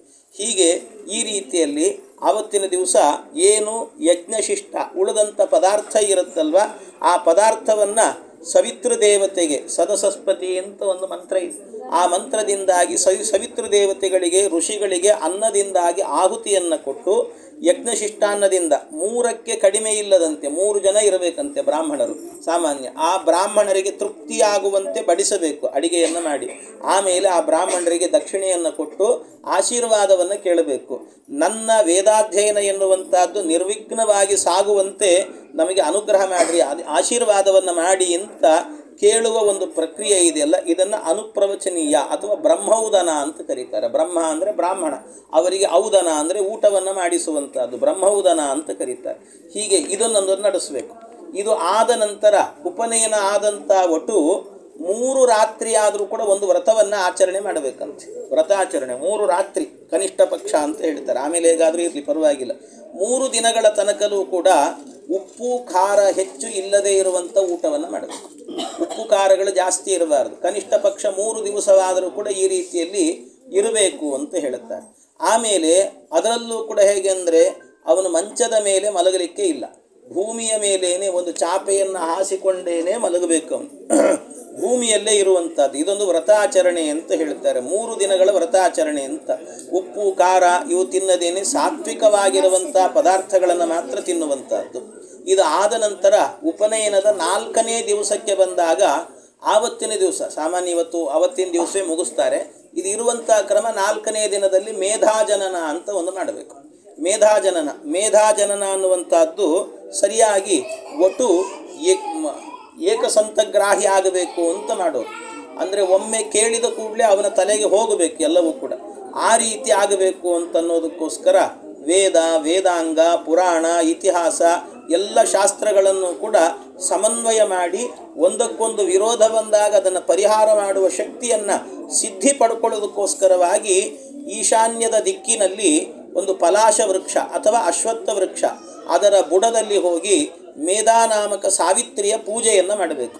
ನನಗೆ ವೇದಗಳನ್ನು ಗ್ರಹಿಸುವ ಸಾಮರ್ಥ್ಯವನ್ನು ಕೊಡು ಅಂತ ಕೇಳಬೇಕಂತೆ. ಆಗ ಹಳೆಯದ್ದು ಏನು ಮೇಖಲೆ ಹಿಡ್ಕೊಂಡಿರ್ತಾನೆ, ದಂಡವನ್ನು ಹಿಡ್ಕೊಂಡಿರ್ತಾನೆ, ಅದನ್ನು ವಿಸರ್ಜನೆ ಮಾಡಬೇಕು. ಮಾಡಿ ಮೌಂಜಿ ಮತ್ತು ನೂತನವಾಗಿರುವಂತಹ ಒಂದು ಮೌಂಜಿಯನ್ನು ಹಾಕ್ಕೊಳ್ಬೇಕು, ನೂತನ. ಮತ್ತು ಅಜಿನ, ದಂಡ, ಕಮಂಡಲು, ಕಮಂಡಲು ಏನು ಬೇಕಾಗಿಲ್ಲ, ಅಂತೂ ಇವೆಲ್ಲವೂ ಕೂಡ ಇರಬೇಕು. ಜೊತೆಗೆ ಕೊನೆಯಲ್ಲಿ ಮತ್ತೊಂದು ಸರ್ತಿ ಪುಣ್ಯಾಹ ವಾಚನ ಎನ್ನುವಂಥದ್ದು ನಡೀಬೇಕು. ಹೀಗೆ ಪುಣ್ಯಾಹ ವಾಚನ ನಡೆಯಿತು ಅಂತಾದರೆ ಅಲ್ಲಿಗೆ ಉಪನಯನ ಗರ್ಭದ ಎಲ್ಲ ಸಂಸ್ಕಾರಗಳು ಕೂಡ ಸಾಮಾನ್ಯವಾಗಿ ಮುಗಿದಂತೆ ಅಂತ ಆಗತ್ತೆ. ಅಲ್ಲಿ ತನಕಲೂ ಕೂಡ ಒಂದು ಉಪನಯನದ ಸಂಸ್ಕಾರ ಅನ್ನುವಂಥದ್ದು ಒಂದು ಹಂತಕ್ಕೆ ಬಂತು ಅಂತ ಅರ್ಥ. ಹೀಗೆ ಇಷ್ಟು ಸಂಸ್ಕಾರ ಎನ್ನುವಂಥದ್ದು ಉಪನಯನದಲ್ಲಿ ಗರ್ಭಿತವಾಗಿದ್ದಾವೆ, ಎಲ್ಲವೂ ಕೂಡ ಸೇರಿ ಹೋಗಿದ್ದಾವೆ ಅಂತ ಹೇಳ್ತಾರೆ. ಇನ್ನು ಉಪನಯನಕ್ಕೆ ಬೇಕಾಗಿರುವಂಥ ಸಾಮಾನ್ಯವಾಗಿ ಒಂದಷ್ಟು ವಿಷಯಗಳನ್ನು ನೋಡೋದು ಅಂತಾದರೆ, ಉಪನಯನಕ್ಕೆ ಮಾಡಬೇಕಾಗಿರುವಂಥ ಕೆಲವು ಪುಣ್ಯಾಹ ವಾಚನದಿಂದ ಆರಂಭ ಮಾಡಿಕೊಂಡು ಮೇಧಾಜನನ ಪರ್ಯಂತ ಮಾಡಿ ಮತ್ತೊಮ್ಮೆ ಪುಣ್ಯಾಹ ವಾಚನವನ್ನು ಮಾಡಿದ್ವಿ ಅಂತಾದರೆ ಒಂದು ಉಪನಯನ ಸಂಸ್ಕಾರ ಅನ್ನುವಂಥದ್ದು ಮುಗಿಯಿತು ಅಂತ ಅರ್ಥ. ಇವತ್ತು ಕೊನೆಯಲ್ಲೇನು ಪುಣ್ಯಾಹ ವಾಚನ ಮಾಡಲ್ಲ ಬಹುತೇಕ, ಆದರೆ ಮಾಡಬೇಕು ಅಂತ ಒಂದು ವಿಧಿ ಅಷ್ಟೆ. ಹಾಗೆ ಇದರ ಜೊತೆಗೆ ನಾವು ಆವತ್ತಿಗೆ ಬೇಕಾದ ರೀತಿಯಲ್ಲಿ ಎಲ್ಲ ಮಾಡಿಕೊಳ್ಬೇಕು. ಒಂದು ಸಾಮಾನ್ಯವಾಗಿ ಒಂದು ನೋಟದಿಂದ ನೋಡೋದಾದರೆ ಏನೆಲ್ಲ ನಮ್ಮ ಸಿದ್ಧತೆ ಇರಬೇಕು ಅಂತ ನೋಡೋದಾದರೆ, ಉಪನಯನದಲ್ಲಿ ನವಗ್ರಹ ಜಪವನ್ನು ಮಾಡಲಿಕ್ಕೆ ಅಂತ ಸಾಮಾನ್ಯವಾಗಿ ಉಪನಯನಕ್ಕೆ ಇಬ್ಬರು ಪುರೋಹಿತರು ಬೇಕು, ಇಬ್ಬರು ಪುರೋಹಿತರು. ಅದರ ಜೊತೆಗೆ ನವಗ್ರಹದ ಜಪವನ್ನು ಮಾಡಲಿಕ್ಕೆ ಅಂತ ಒಂದು ಕನಿಷ್ಠ 10,000 ಗಾಯತ್ರಿ ಮಂತ್ರದ ಜಪ ಆಗಬೇಕು, ನವಗ್ರಹದ ಜಪ ಆಗಬೇಕು ಅಂತ ಹೇಳ್ತಾರೆ. ಹಾಗಾಗಿ ಅದಕ್ಕೊಬ್ಬ ವಿಪ್ರನನ್ನು ಅಥವಾ ಎಷ್ಟಾಗುತ್ತೆ ಅಷ್ಟು ವಿಪ್ರರನ್ನು ಕೂಡಿಸಬೇಕು. ಅದನ್ನು ಕೂಡಿಸಿ ಮತ್ತು ಅರಿಶಿಣ, ಕುಂಕುಮ ಮೊದಲಾಗಿರುವಂತಹ ಏನು ಮಂಗಳ ದ್ರವ್ಯಗಳು ಅಂತಿದ್ದಾವೆ ಅವುಗಳು ಇರಬೇಕು. ಇನ್ನು ಒಟು ಧಾರಣೆ ಮಾಡಲಿಕ್ಕೆ ಅಂತ ಒಂದು ಬಟ್ಟೆ ಇರಬೇಕು ಅಂತ ಹೇಳ್ತಾರೆ. ಒಟು ಧಾರಣೆ ಮಾಡಲಿಕ್ಕೆ ಅಂತ ಬಟ್ಟೆ. ಆ ಬಟ್ಟೆ ಎನ್ನುವಂತಹದ್ದು ಹೇಗಿರಬೇಕು? 2 ಬಟ್ಟೆ, ಒಂದು ಉತ್ತರಿಯೇ ಇರಬೇಕು, ಇನ್ನೊಂದು ಸೊಂಟಕ್ಕೆ ಉಟ್ಟುಕೊಳ್ಳುವಂಥ ಬಟ್ಟೆ ಆಗಿರಬೇಕು. ಆ ಬಟ್ಟೆಗೆ ಅಂಚು ಇರಬೇಕು. ಅಂಚು ಇಲ್ಲದ ಬಟ್ಟೆಯನ್ನು ಸ್ವೀಕಾರ ಮಾಡಬಾರ್ದು ಬ್ರಹ್ಮಚಾರಿಗೆ. ಅದು ಏನಾಗಿರಬೇಕು ಅಂದರೆ ಪೀತವಸ್ತ್ರ, ಅಂದರೆ ಹಳದಿ ಬಣ್ಣದ್ದು, ಅರಿಶಿಣದ ನೀರಿನಲ್ಲಿ ಅದ್ದಿ ಒಣಗಿಸಿ ಅದನ್ನು ಝಾಡಿಸಿ ತಂದಿರುವಂಥ ಬಟ್ಟೆ ಆಗಿರಬೇಕು ಅಂತ ಹೇಳ್ತಾರೆ. ಜೊತೆಗೆ ಕೃಷ್ಣ ಮೃಗದ ಅಜಿನ 3 ಅಥವಾ 4 ಅಂಗುಲದ ಪರಿಮಾಣದ ಅದರ ಮೇಲೆ ರೋಮಗಳಿರಬೇಕು. ರೋಮಗಳಿರುವಂತಹ ಒಂದು ಅಜಿನ ಇರಬೇಕು ಅಂತ. ಅಜಿನ ಅಂದರೆ ಕೃಷ್ಣಾಜಿನ ಅಂತ ಅರ್ಥ. ಈ ಕೃಷ್ಣಾಜಿನ ಎನ್ನುವಂತಹದ್ದು ತ್ರಂಗುಲಂತು ಬಹಿರ್ಲೋಮ ಯದ್ವಾಸ್ಯಾತ್ ಚತುರಂಗುಲಂ ಅಂತ ಹೇಳುತ್ತಾರೆ. ಹಾಗೆ ಇನ್ನು ಯಜ್ಞೋಪವೀತವನ್ನು ಅದನ್ನು ತಕಲಿಯಲ್ಲಿ ನೂಲಿ ತೆಗೆದು 3 ಎಳೆಗಳನ್ನು ಸೇರಿಸಿ ಹಣೆದು ದಾರವಾಗಿಸುವಂಥದ್ದು. ಅಂದರೆ ನಾನು ನಿನ್ನೆ ಹೇಳಿದೆ ಅದನ್ನು ಹೇಗೆ ಅಂದರೆ, ಒಂದು ಗೇಣು ಅಂತ ಇಟ್ಟುಕೊಂಡಾಗ ಆ ಗೇಣಿರುತ್ತಲ್ವ, ಆ ಗೇಣಿನ ದಾರವನ್ನು ಅಳತೆ ಮಾಡಬೇಕು. ಇಂಥ ಅಳತೆಗಳು ಎಷ್ಟಾಗಬೇಕು ಅಂದರೆ 96 ಆಗಬೇಕು. 96 ಅಳತೆ. 96 ಅಳತೆಯಲ್ಲಿ ತೆಗೆದಿರುವಂತಹದ್ದನ್ನು ಆಮೇಲೆ ಏನು ಮಾಡಬೇಕು ಅಂದರೆ ಅದನ್ನು ಒಟ್ಟು ಸೇರಿಸಿ 3 ಸುತ್ತು ಮಾಡಬೇಕು. ಅದು 3 ಸುತ್ತು ಬರುವಂತೆ ಮಾಡಿ ಒಂದು ಕಡೆಯಲ್ಲಿ ಗಂಟು ಹಾಕಬೇಕು. ಆಮೇಲೆ ಒಂದು ಗಂಟು ಹಾಕಿದ ನಂತರ 3 ಕೂಡ ಸೇರಿಸಿ ಒಂದು ಗಂಟನ್ನು, ಆ ಗಂಟು ಹಾಕಬೇಕಾದ್ರೆ ಬ್ರಹ್ಮಗಾಯತ್ರಿ ಮಂತ್ರವನ್ನು ಹೇಳಿಕೊಂಡು ಗಂಟನ್ನು ಹಾಕಬೇಕು. ಇಷ್ಟನ್ನು ಮಾಡಿದ್ರು ಅಂದರೆ ಅದು ಒಂದು ಯಜ್ಞೋಪವೀತ ಅಂತ ಕರೆಸಿಕೊಳ್ಳುತ್ತದೆ. ಆಮೇಲೆ ಆ ಯಜ್ಞೋಪವೀತದಲ್ಲಿ ಕೆಲವೆಲ್ಲ ನಾಗದೇವತೆಯನ್ನು, ಪಿತೃದೇವತೆಗಳನ್ನು ಇವರನ್ನೆಲ್ಲ ಆವಾಹನೆ ಮಾಡಬೇಕಂತೆ. ಸೋಮ, ಪಿತೃ, ಪ್ರಜಾಪತಿ, ವಾಯು, ಸೂರ್ಯ, ವಿಶ್ವೇ ದೇವತೆಗಳು ಇವರನ್ನೆಲ್ಲ ಆವಾಹನೆ ಮಾಡಬೇಕು. ಆವಾಹನೆ ಮಾಡಿಕೊಂಡು ಅದಕ್ಕೊಂದಷ್ಟು ಅಲಂಕಾರವನ್ನು ಮಾಡಿ ಜಪವನ್ನು ಮಾಡಬೇಕು ಅದಕ್ಕೆ. ಹೀಗೆ ಜಪವನ್ನು ಮಾಡಿದ್ವಿ ಅಂದರೆ ಅದು ಯಜ್ಞೋಪವೀತ ಆಗತ್ತೆ. ಇದೇನು 96 ಅಂತ ಹೇಳಿದ್ದು, 96 ಅನ್ನುವಂಥದ್ದೇನು ಅಂತಂದರೆ, 96 ಅಂತಂದರೆ ಒಟ್ಟು 4 ವೇದಗಳು, 4 ಶಾಖೆಗಳು ಅಂತ. 4 ಶಾಖೆಗಳಲ್ಲೂ ಕೂಡ 4 ಗಾಯತ್ರಿ ಮಂತ್ರ ಇದೆ ಅಂತ. 4 ಗಾಯತ್ರಿ ಮಂತ್ರ. 4 ಗಾಯತ್ರಿ ಮಂತ್ರ ಅಂದರೆ ಋಗ್ವೇದದ ಗಾಯತ್ರಿ, ಯಜುರ್ವೇದದ ಗಾಯತ್ರಿ, ಸಾಮ ಗಾಯತ್ರಿ, ಮತ್ತೊಂದು ಈ ಅಥರ್ವ ವೇದದ ಗಾಯತ್ರಿ. ಹೀಗೆ 4 ಗಾಯತ್ರಿ. ಒಂದು ಗಾಯತ್ರಿ ಅಂತಂದರೆ 24 ಅಕ್ಷರಗಳು ಅಂತ ಅರ್ಥ. 24 ಅಕ್ಷರ ಅಂತಂದರೆ ಹಾಗಾದರೆ 4 ವೇದಗಳಲ್ಲೂ ಕೂಡ 4 ಗಾಯತ್ರಿ ಅಂದರೆ 24, 24, 24, 24 ಅಂದರೆ ಎಷ್ಟಾಯಿತು? ಅಲ್ಲಿಗೆ 96 ಅಂತಾಯಿತು. ಹಾಗಾಗಿ 96 ಬಾರಿ ಅದನ್ನು ಮಾಡಿದರೆ ಅಷ್ಟೂ ಅಕ್ಷರಗಳಿಂದ ಪ್ರತಿಪಾದ್ಯನಾದಂಥ ಭಗವಂತನ ರೂಪಗಳೆಲ್ಲವೂ ಕೂಡ ಅಲ್ಲಿ ಒಂದು ಸನ್ನಿಹಿತವಾಗಿರ್ತವೆ. ಆ ಭಗವಂತನ ಅನುಗ್ರಹ ನನ್ನ ಮೇಲೆ ಸದಾಕಾಲ ಇರುತ್ತೆ ಎನ್ನುವ ಅನುಸಂಧಾನ. ಅದನ್ನೇ ಮತ್ತೆ 3 ಮಾಡೋದು ಅಂತಂದರೆ 3 ವೇದಗಳ ಸಂಕೇತ ಅಂತ ಅರ್ಥ. ಆ ಏನು ಬ್ರಹ್ಮಗಂಟೆ ಇದೆ ಅದು ಅಥರ್ವ ವೇದದ ಸಂಕೇತ ಅಂತ ಹೀಗೆಲ್ಲ ಚಿಂತನೆಗಳಿದ್ದಾವೆ. ಈ ಚಿಂತನೆಗಳನ್ನು ಮಾಡಿಕೊಂಡು ಅದನ್ನೆಲ್ಲವನ್ನು ಕೂಡ ಮಾಡಬೇಕು. ಹೀಗೆ ಉಪನಯನದ ಸಂಸ್ಕಾರದಲ್ಲಿ ಇದನ್ನು ರಚನೆ ಮಾಡತಕ್ಕಂಥದ್ದು, ಯಜ್ಞೋಪವೀತವನ್ನು ರಚನೆ ಮಾಡತಕ್ಕಂಥದ್ದು ಹೀಗೆ ಅಂತ. ಅದಕ್ಕೆಲ್ಲ ಮಾಡಬೇಕಾದದ್ದು ಅಂದರೆ ಶಾಸ್ತ್ರೀಯವಾಗಿ ಇರುವಂತಹದ್ದು ಯಾವುದು ಹತ್ತಿಯಿಂದ ಮಾಡಿರುವಂಥದ್ದು ಇರುತ್ತೆ.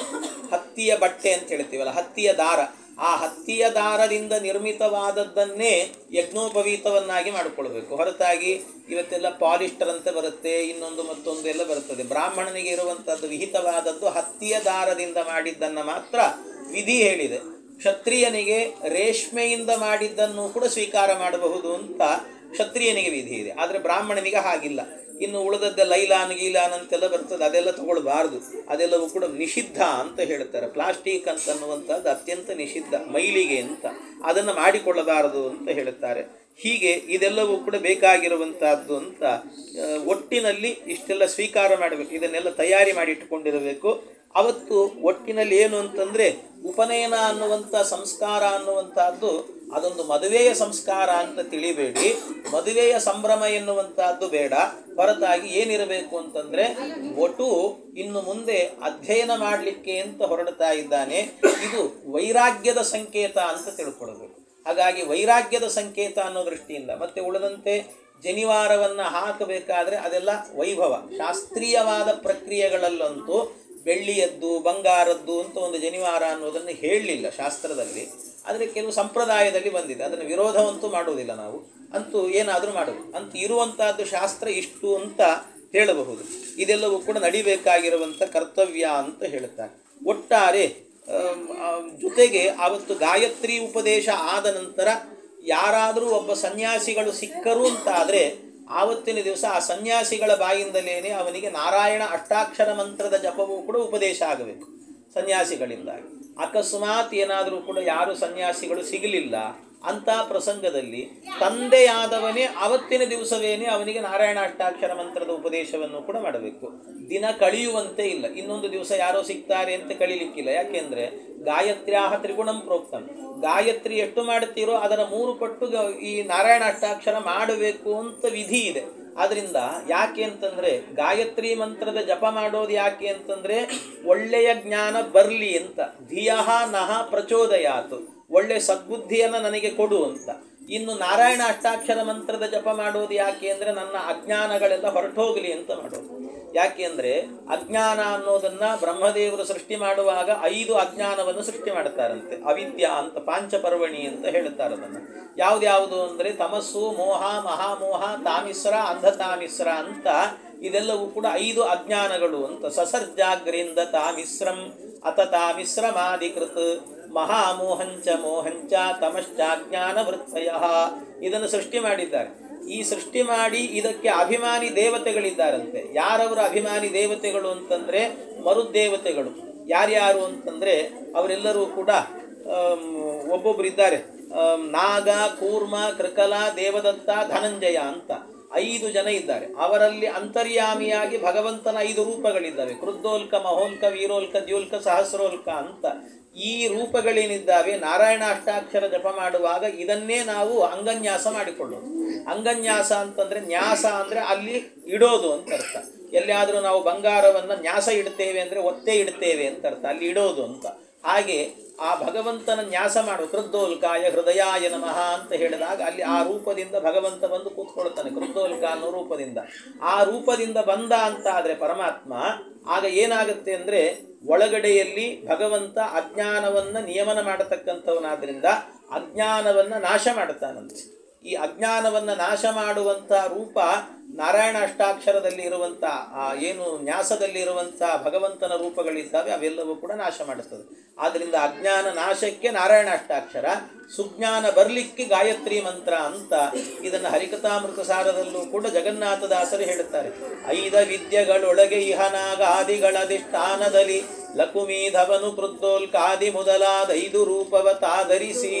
ಅಲ್ಲಿ 5 ಅವಿದ್ಯೆಗಳು ಅಂತಂದರೆ ಇವೆ, ಈ 5 ಅಜ್ಞಾನಗಳು ಅಂತ ಅರ್ಥ. ಅವುಗಳಲ್ಲಿ 5 ವಿದ್ಯೆಗಳೊಳಗೆ ಇಹ ನಾಗಾದಿಗಳ ಅಧಿಷ್ಠಾನದಲ್ಲಿ, ನಾಗಾದಿಗಳು ಅಂದರೆ ನಾಗ, ಕೂರ್ಮ, ಕೃಕಲ, ದೇವದತ್ತ, ಧನಂಜಯ, ಅಧಿಷ್ಠಾನದಲ್ಲಿ ಲಕುಮೀಧವನು ಲಕ್ಷ್ಮೀರಮಣ ಏನು ಮಾಡ್ತಾನೆ, ಕೃದ್ದೋಲ್ಕಾದಿ ಮೊದಲಾದ 5 ರೂಪವ ಆ ಕೃದ್ದೋಲ್ಕ ಮೊದಲಾದಂಥ 5 ರೂಪವನ್ನು ಕೃದ್ದೋಲ್ಕ, ಮಹೋಲ್ಕ, ವೀರೋಲ್ಕ, ದ್ಯೋಲ್ಕ, ಸಹಸ್ರೋಲ್ಕ ಅನ್ನುವಂಥ ರೂಪವನ್ನು ಧಾರಣೆ ಮಾಡಿ ಇರ್ತಾನೆ. ಅವನು ನಮ್ಮ ಅಜ್ಞಾನವನ್ನು ಛೇದಿಸುವ, ಅದನ್ನೆಲ್ಲ ಪರಿಹಾರ ಮಾಡುತ್ತಾನೆ ಅಂತ. ಅದಕ್ಕೋಸ್ಕರ ನಾರಾಯಣ ಅಷ್ಟಾಕ್ಷರ ಇಲ್ಲದೇನೆ ಗಾಯತ್ರಿ ಮಂತ್ರ ಇಲ್ಲ, ಅದನ್ನು ಮಾಡಲೇಬೇಕು ಅಂತ ನಿಯಮ. ಆದ್ದರಿಂದ ಸನ್ಯಾಸಿಗಳಿದ್ದರೆ ಸರಿ, ಇಲ್ಲದಿದ್ದರೆ ಅಪ್ಪನೇ ಅವನಿಗೆ ಉಪದೇಶವನ್ನು ಕೊಡಬೇಕು, ತಂದೆಯಾದವನಿಗೆ ಉಪದೇಶವನ್ನು ಕೊಡಬೇಕು ಅಂತ ವಿಧಿ ಎನ್ನುವಂಥದ್ದಿರುತ್ತೆ. ಹೀಗೆ ಇದೆಲ್ಲವೂ ಕೂಡ ಉಪನಯನ ಸಂಸ್ಕಾರದಲ್ಲಿ ಇರುವಂತಹ ವಿಷಯ ಅಂತ ಹೇಳ್ತಾ, ಇದರ ಜೊತೆಗೆ ಇನ್ನೂ ಒಂದಷ್ಟು ಸಂಗತಿಗಳಿದ್ದಾವೆ. ಯಾವ ಕಾಲದಲ್ಲಿ ಹೇಗೆ ಆ ಶೌಚ ಬಂದಾಗ ಹೇಗೆಲ್ಲ ಆಚರಣೆ ಮಾಡಬೇಕು ಏನು ಅಂತೆಲ್ಲ ಇದೆ. ಅದೆಲ್ಲ ಆಯಾಯ ಪ್ರಸಂಗ ಬಂದಾಗ ಅದನ್ನು ತಿಳಿದುಕೊಂಡು ಆಚಾರ್ಯರ ಮುಖೇನ ತಿಳಿದುಕೊಂಡು ಅದನ್ನು ಮಾಡಬೇಕು. ಅಂತೂ ಯಾಕೆ ಅಂದರೆ ಸಂಧ್ಯಾ ವಂದನೆ ಬಿಡಲಿಕ್ಕೆ ಇಲ್ಲ. ಎಂಥ ಆಶೌಚ ಬಂದರೂ ಕೂಡ ಕುರ್ಯಾದನ್ಯನ್ ನವಾ ಕುರ್ಯಾನ್ ಮೈತ್ರೋ ಬ್ರಾಹ್ಮಣ ಉಚ್ಯತೆ ಅಂತ. ಮೈತ್ರ ಅಂದರೆ ಇದು ಮಿತ್ರ, ಇದಕ್ಕಿಂತ ಮಿತ್ರ ಇನ್ನೊಂದಿಲ್ಲ. ಆದ್ದರಿಂದ ಬೇರೆ ಏನು ಮಾಡ್ತೇವೋ ಬಿಡ್ತೇವೋ ಗೊತ್ತಿಲ್ಲ, ಆದರೆ ಇದನ್ನು ಮಾತ್ರ ಮಾಡಲೇಬೇಕು ಅಂತ ವಿಧಿ ಇದೆ. ಆ ಶೌಚದಲ್ಲೂ ಕೂಡ ಹೇಗೆಲ್ಲ ಮಾಡಬೇಕು ಅನ್ನೋದಕ್ಕೆ ವಿಧಿಯನ್ನು ಹೇಳುತ್ತಾರೆ. ಆ ಪ್ರಸಂಗಕ್ಕೆ ಅನುಗುಣವಾಗಿ ತಿಳ್ಕೊಂಡು ಮಾಡಿದರೆ ಸಾಕು. ಅದನ್ನೆಲ್ಲ ಸೂತಕೆ ಮೃತಕೆ ಕುರ್ಯಾತ್ ಪ್ರಾಣಾಯಾಮಂ ಅಮಂತ್ರಕಂ. ಆ ಸೂತಕ ಮೃತಕಗಳಲ್ಲಿ ಪ್ರಾಣಾಯಾಮವನ್ನು ಮಾಡಬೇಕು. ಹೇಗೆ ಆಚಮನ ಮಾಡಬೇಕು? ಪ್ರಾಣಾಯಾಮ ಅಮಂತ್ರಕವಾಗಿ ಮಾಡಬೇಕಂತೆ. ತಥಾ ಮಾರ್ಜನ ಮಂತ್ರ ಅಂತೂ ಮನಸಾ ಉಚ್ಚಾರ್ಯ ಮಾರ್ಜಯೇತ್ ಅಂತ. ಮನಸ್ಸಿನಿಂದ ಉಚ್ಚಾರ, ಹೊರಗೆ ಬಾಯಲ್ಲಿ ಹೇಳಲಿಕ್ಕಿಲ್ಲ, ಮನಸ್ಸಿನಲ್ಲೇ ಮಾರ್ಜನ ಮಂತ್ರಗಳನ್ನು ಹೇಳಿಕೊಡಬೇಕು. ಆದರೆ ಗಾಯತ್ರೀಂ ಸಮ್ಯಗ್ ಉಚ್ಚಾರ್ಯ ಸೂರ್ಯಾಯಾರ್ಘ್ಯಂ ನಿವೇದಯಾತ್. ಅದು ಸೂರ್ಯಾರ್ಘ್ಯವನ್ನು ಕೊಡುವಾಗ ಗಾಯತ್ರಿ ಮಂತ್ರವನ್ನು ಉಚ್ಚಾರಣೆ ಮಾಡಿಕೊಂಡೇ ಸೂರ್ಯಾರ್ಘ್ಯವನ್ನು ಕೊಡಬೇಕು. ಆದರೆ ಮಾರ್ಜನ ಮತ್ತು ಉಪಸ್ಥಾನ ಇವುಗಳೆಲ್ಲ ಇಲ್ಲ. ಮಾರ್ಜನಂತೂ ನವಾಕಾರ್ಯಂ ಉಪಸ್ಥಾನಂ ನಚೈವಹಿ ಅಂತ ಅನಂತರ ಮಾಡತಕ್ಕಂಥದ್ದು. ಗಾಯತ್ರಿಯ ಅರ್ಘ್ಯದ ತನಕಲೂ ಕೂಡ ಮಾಡಬಹುದು ಅಂತ ಅಷ್ಟೇ, ಅಲ್ಲಿಂದ ಮುಂದೆ ಮಾಡಲಿಕ್ಕಿಲ್ಲ ಅಂತ ವಿಧಿ ಇರುವಂಥದ್ದು. ಹೀಗೆಲ್ಲ ಅನೇಕ ವಿಧಿಗಳೆಲ್ಲವೂ ಕೂಡ ಉಪನಯನ ಅನ್ನುವಂಥ ಸಂಸ್ಕಾರದಲ್ಲಿ ಒಳಗೊಂಡಿದೆ. ಇಂಥ ಸಂಸ್ಕಾರವನ್ನು ಮಾಡುವಾಗ ತಂದೆಯಾದವನು ಒಳ್ಳೆಯ ಮನಸ್ಥಿತಿಯಿಂದಾಗಿ ಮಗನಿಗೆ ಒಳ್ಳೆಯದಾಗಲಿ, ಅವನು ವೇದಾಧ್ಯಯನವನ್ನು ಮಾಡಲಿ, ವೇದದ ಪರಂಪರೆಯನ್ನು ಉಳಿಸಲಿ ಅಂತನ್ನುವ ಭಾವದಿಂದ ಇದನ್ನು ಮಾಡಬೇಕು. ಅದರಿಂದ ಊಟದಲ್ಲಿ ಆಯಿತು, ಎಲ್ಲದರಲ್ಲೂ ಆ ಮಗುವಿಗೇನೆ ನೋಡುವಾಗ ಅನ್ನಿಸಬಾರದು. ತಂದೆಯೂ ಕೂಡ ಮಡಿಮಡಿಯಾಗಿ ಕೂತ್ಕೊಳ್ಳುವಾಗ ಅಪ್ಪ ಮಾಡುತ್ತಿದ್ದಾನೆ ಆದ್ದರಿಂದ ನಾನು ಮಾಡಬೇಕು ಅಂತ ಮಡಿಯ ಊಟವನ್ನು ಮಾಡಬೇಕು ಅಂತ ಅವನಿಗೆ ಅನಿಸುತ್ತೆ. ಅಪ್ಪನಾದವನೇ ಏನಾದರೂ ಟೇಬಲ್ ಮೇಲೆ ಕೂತ್ಕೊಂಡು ಊಟ ಮಾಡಿದರೆ ನಮ್ಮಪ್ಪ ಹೀಗೆ ಅಂದಮೇಲೆ ನಾನು ಯಾಕೆ ಹಾಗಿರಬಾರ್ದು ಅಂತ ಅವನಿಗೆ ಅನಿಸುತ್ತೆ. ಆದ್ದರಿಂದ ತಂದೆಯೇ ಅವನಿಗೆ ಗುರುವಾಗಿ ನಿಂತುಕೊಂಡು ಒಳ್ಳೆಯ ಸಂಸ್ಕಾರವನ್ನು ಕೊಡುವಂತಹ ಒಂದು ಒಳ್ಳೆಯ ಸದವಕಾಶ ಇದು, ಆ ಮಗುವನ್ನು ಒಳ್ಳೆಯ ರೀತಿಯಲ್ಲಿ ಬೆಳೆಸಲಿಕ್ಕೆ ಅಂತ. ಇಂಥ ಅವಕಾಶವನ್ನು ನಮ್ಮ ಬೆಟಗೇರಿಯವರು ಬಹಳ ಅದ್ಭುತವಾಗಿ ಮಗನಿಗೆ ಒಳ್ಳೆಯ ಸಂಸ್ಕಾರ ಕೊಡಬೇಕು ಅನ್ನೋ ಉದ್ದೇಶವನ್ನೇ ಇಟ್ಕೊಂಡು ಮಾಡ್ತಾ ಇದ್ದಾರೆ. ಆದ್ದರಿಂದ ಆ ಉದ್ದೇಶ ಎನ್ನುವಂಥದ್ದು ಸಫಲವಾಗಲಿ. ಇಲ್ಲಿಯ ತನಕಲೂ ಕೂಡ ಎಲ್ಲ ನಿರ್ವಿಘ್ನವಾಗಿ ನಡೆದಿದೆ. ನಾಳೆ ನಡೆಯುವಂಥ ಆ ಕರ್ಮವೂ ಕೂಡ ಅನೇಕ ಬ್ರಾಹ್ಮಣರ ಸನ್ನಿಧಾನದಲ್ಲಿ ಒಳ್ಳೆಯ ಆಶೀರ್ವಾದದಿಂದ ನಡೆದು ಆವತ್ತು ಇತೋಪಿ ತೇಜಸ್ವಿಯಾಗಿ, ರಾಜಸ್ವಿಯಾಗಿ, ಓಜಸ್ವಿಯಾಗಿ ಅವನು ವಿಶೇಷವಾಗಿ ವೇದಾಧ್ಯಯನವನ್ನು ಮಾಡುವಂತಹ ವೈಶ್ವಾನರನ ಕಾಂತಿ ಎನ್ನುವಂಥದ್ದು ಅವನಲ್ಲಿ ಬರಲಿ ಅಂತ ದೇವರಲ್ಲಿ ಪ್ರಾರ್ಥನೆಯನ್ನು ಮಾಡುತ್ತಾ, ಇಡೀ ಕುಟುಂಬದವರಿಗೂ ಕೂಡ ಭಗವಂತನ ಹರಿವಾಯು ಗುರುಗಳ ಅನುಗ್ರಹ ಎನ್ನುವಂಥದ್ದು ಆಗಲಿ ಅಂತ ದೇವರಲ್ಲಿ ಪ್ರಾರ್ಥನೆ ಮಾಡಿ, ಈ 3 ದಿವಸದಲ್ಲೂ ಕೂಡ ಏನು ಈ ಉಪನಯನದ ಸಂಸ್ಕಾರದ ಬಗ್ಗೆ ಹೇಳಿದ್ದೆ, ಅದರಿಂದ ಏನಾದರೂ ಒಳ್ಳೆಯ ವಿಷಯಗಳು ನಿಮ್ಮ ಹೃದಯ ಮುಟ್ಟಿದರೆ ಅದೆಲ್ಲವೂ ಕೂಡ ನಮ್ಮ ಗುರುಗಳಾದಂಥ ಪರಮಪೂಜ್ಯ ಪೇಜಾವರ ಶ್ರೀ ವಿಶ್ವೇಶತೀರ್ಥ ಶ್ರೀಪಾದಂಗಳವರ ಅನುಗ್ರಹ, ಅವರ ಕಾರುಣ್ಯ. ತಪ್ಪಿದ್ದಲ್ಲಿ ಅದು ನನ್ನದ್ದು ಅಂತ ಹೇಳ್ತಾ ಮತ್ತೊಮ್ಮೆ ಎಲ್ಲ ಹರಿಭಕ್ತರಿಗೂ ಕೂಡ ಹರಿವಾಯು ಗುರುಗಳ ಅನುಗ್ರಹ ಆಗಲಿ ಅಂತ ದೇವರಲ್ಲಿ ಪ್ರಾರ್ಥನೆಯನ್ನು ಮಾಡಿ, ವಿಶೇಷ ನಮ್ಮ ಹರ್ಷಾಚಾರ್ಯರು ಇದು ಆಚಾರ್ಯ ಬರಲೇಬೇಕು, ಅವ್ರ ಪಾಪ ಅವ್ರ ಸಮಯಕ್ಕೆ ನನಗಾಗಲಿಲ್ಲ. ನನಗೆ ಸ್ವಲ್ಪ ಬೇರೆ ಕಡೆಯಲ್ಲಿ ಕಾರ್ಯಕ್ರಮ ಬಂದದ್ರಿಂದ ಸ್ವಲ್ಪ ಮುಂಚಿತವಾಗಿ ಮಾಡ್ತೀನಿ ಅಂದರೂ ಕೂಡ ಅದಕ್ಕೂ ಒಪ್ಪಿಕೊಂಡು ಅವರು ಸಹಕಾರವನ್ನು ಕೊಟ್ಟು ಅದನ್ನು ಅಂತೂ ಅವರಿಗೆ ಶ್ರವಣ ಮಾಡಬೇಕು. ಜ್ಞಾನ ಕಾರ್ಯದ ಜೊತೆಗೆ ಈ ಕರ್ಮ ನಡೀಬೇಕು ಅನ್ನುವಂಥ ಉದ್ದೇಶ ಅದು ನಡೆದಿದೆ. ಆ ಭಗವಂತನ ಅನುಗ್ರಹದಿಂದ ನಿರ್ವಿಘ್ನವಾಗಿ ನಡೆದು ಇನ್ನೂ ಇತೋಪಿ ಅತಿಶಯವಾಗಿರುವಂತಹ ಸುಖ ಶಾಂತಿಯನ್ನು ಕೊಟ್ಟು ಜೊತೆಗೆ ದೇವತಾ ಕಾರ್ಯವನ್ನು ಮಾಡುವಂಥ ಬುದ್ಧಿ ಪರಮಾತ್ಮ ಸದಾಕಾಲ ಕೊಡಲಿ ಅಂತ ದೇವರಲ್ಲಿ ಪ್ರಾರ್ಥನೆ ಮಾಡಿ 2 ಮಾತನ್ನು ಮುಕ್ತಾಯಗೊಳಿಸ್ತಾ ಇದ್ದೇನೆ. ಹರಯೇ ನಮಃ. ಶ್ರೀಕೃಷ್ಣಾರ್ಪಣಮಸ್ತು.